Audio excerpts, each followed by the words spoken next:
ભારત પાકિસ્તાનની તણાવભરી સ્થિતિ વચ્ચે દુશ્મનોને જડબાતોડ જવાબ આપવાની ઈચ્છા દરેક દેશવાસીઓની છે। તેવામાં બનાસકાંઠાના લોકોએ બદલાની માંગ કરી છે। કાશ્મીરના પહલગામમાં આતંકી હુમલાને લઈને સમગ્ર દેશમાં અત્યારે રોષ જોવા મળી રહ્યો છે। ત્યારે બનાસકાંઠાના કેટલાક લોકો આપણી સાથે છે, એમની સાથે જાણીશું કે અત્યારે કેવા પ્રકારના જે સરકારે નિર્ણયો કર્યા છે એમની સાથે છે કે શું। વાત કરીએ ત્યારે કે જે રીતે સરકારે જે જમ્મુ કાશ્મીરમાં જે પહલગામ છે ત્યાં આગળ હુમલો થયો છે ને અત્યારે સરકારે અનેક પ્રકારના જે નિર્ણયો લીધા છે, આપ શું કહેશો?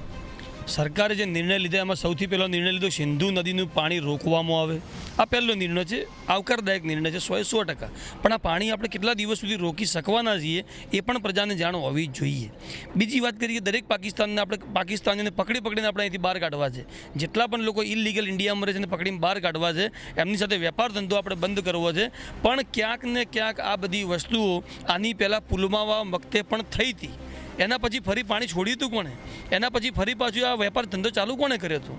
જે કરો એકવાર કરો, પૂરું કરો। પાકિસ્તાનને રોજ સવાર પણ પાકિસ્તાન આમ કરે, પાકિસ્તાન તેમ કરે, એકવારમાં એને પૂરું કરો। એક એવો ઇલાજ કરો કે બીજી વાર આ હરામી પાકિસ્તાન, આ હરામી આતંકવાદીઓ દર વખતે આપણા સેનાના જવાનોને મારી નાખે, દર વખતે આપણા નાગરિકોને મારી નાખે, એમના બાપનું રાજ ચાલે છે। હવે તમે મોદી સરકાર છે, તમારા નામથી જ આતંકવાદી આવવા જ ના જોઈએ, એની જગ્યાએ તમારા નાક ઉપર આવીને ગોળીઓ મારી જાય છે। તો આ સરકારની બિલકુલ સરકાર અહીં આગળ ફેલ થઈ છે અને સિક્યુરિટીમાં ફેલ થઈ છે, પણ હવે રિઝલ્ટમાં ફેલ ન થાય એના માટે સરકારે યોગ્ય પગલાં લેવા જ જોઈએ।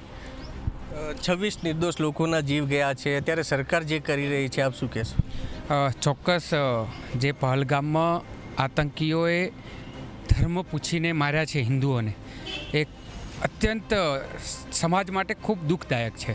આ હિન્દુસ્તાન છે અને હિન્દુસ્તાનમાં હિન્દુઓને હિન્દુની ધર્મ પૂછીને હિન્દુ હોવાનું પાપ એ થઈ રહ્યું છે, એ ખૂબ ભયંકર વ્યથાવાળું છે। ભૂતકાળમાં જોઈએ તો પરંપરા છે, આ વર્ષોથી આપણી શાસ્ત્રોમાં પણ એવું કહ્યું છે કે એ સમયે પણ હવનમાં હાડકાં નાખનાર લોકો હતા, ત્રાસવાદી હતા, એ સમયે બીજા લોકો હતા, આ સમયે એ રાક્ષસો હતા અને આ સમયે આ માનવ સર્જિત રાક્ષસો છે, લોકો છે।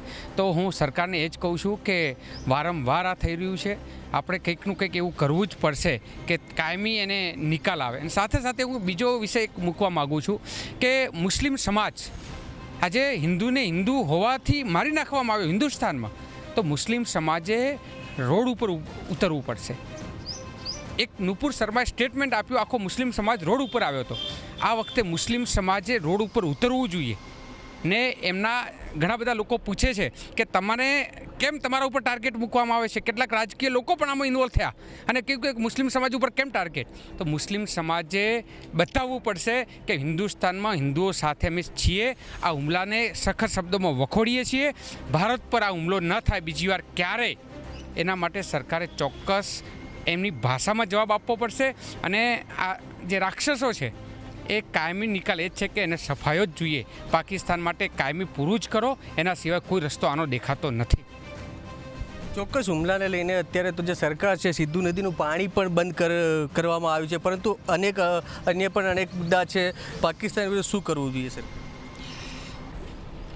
હાલ હા જે સ્થિતિ છે ને, આખો દેશ અને હું તો કહું દેશ અને દુનિયા આપણી સાથે છે, વિરોધ પક્ષો પણ આપણી સાથે છે અને પાકિસ્તાન જોડે તો દુશ્મની બહુ જૂની, વર્ષો જૂની છે।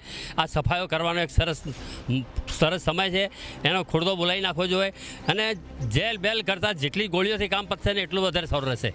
એટલે આખી ભારતની પ્રજા સાથે છે, મુસ્લિમ પણ સાથે છે। એ લોકોએ પણ શુક્રવારે નમાજ પઢીને એમ કીધું છે કાળી પટ્ટી સાથે કે ભાઈ આ લોકોનો સફાયો કરી દો।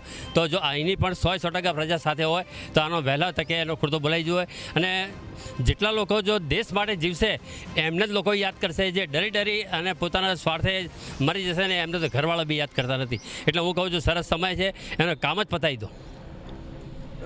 જે રીતે લોકો વાત કરી રહ્યા છે, અત્યારે સરકાર જે કહી રહી છે, તો શું આપ શું કહેશો? સર્જિકલ સ્ટ્રાઇક થવો જોઈએ? સર્જિકલ સ્ટ્રાઇક ત્યારે શક્ય બને જ્યારે આપણને ખબર હોય કે ત્યાં આતંકવાદી છે. તો આપણી એ ઇન્ટેલિજન્સ બ્યુરો જે આપણી છે કે રો છે એમને ખબર જ હશે કે ક્યાં, કેમ કે એમનું કામ જ એ છે. સર્જિકલ સ્ટ્રાઇક કરતાં પણ હું તો કહું છું કે જે લોકો એમને ફંડ પૂરું પાડી રહ્યા છે અથવા જે લોકો એમને સપોર્ટ કરી રહ્યા છે, ભારતની અંદરની જે સ્લીપર સેલ છે એને શોધી કાઢવાની જરૂર છે. અમેરિકામાં 2001માં વર્લ્ડ ટ્રેડ સેન્ટર જ્યારે તૂટે છે એના પછી આ 2025 ચાલે છે, એક પણ આતંકવાદી હુમલો થયો નથી. કારણ માત્ર ને માત્ર એટલું છે કે સ્લીપર સેલને શોધીને પૂરા કરી નાખ્યા. ભારતની અંદર સ્લીપર સેલને સપોર્ટ કરવામાં આવે છે અને કોણ સ્લીપર સેલ છે હજી શોધવામાં પણ આવતું નથી. આવા લોકોને શોધીને ફાંસીના માંચડે ચડાવવા જોઈએ અને પાકિસ્તાનને જવાબ આપવો જોઈએ. આ અમારી માંગણી છે અને લાગણી પણ છે. જે રીતે અત્યારે તો સમગ્ર દેશ સરકાર સાથે છે, તો સરકારે આટલા કડક પગલાં લીધા છે, તો હજુ કેવા પગલાં? જે સિંધુ જળનું પાણીવાળો વિષય છે એટલે એક જળ યુદ્ધ સાથે સાથે સાયબર યુદ્ધ, એટલે એ લોકો ભારત પાસે તમામ તાકાતો છે કે આ પ્રકારનું કામ કરી શકે. સિંધુ જળ સંધિ 1960 પછી પ્રથમવાર કદાચ રદ કરવામાં આવી છે અને પાકિસ્તાને 92% પાણી આ જળથી, આ નદીથી મળે છે. એટલે હું આ જે રદ કરવામાં છે એ લોંગ ટર્મ થવું જોઈએ અને એ જે રદ કર્યું છે એ સરકારનો ખૂબ મજબૂત નિર્ણય છે.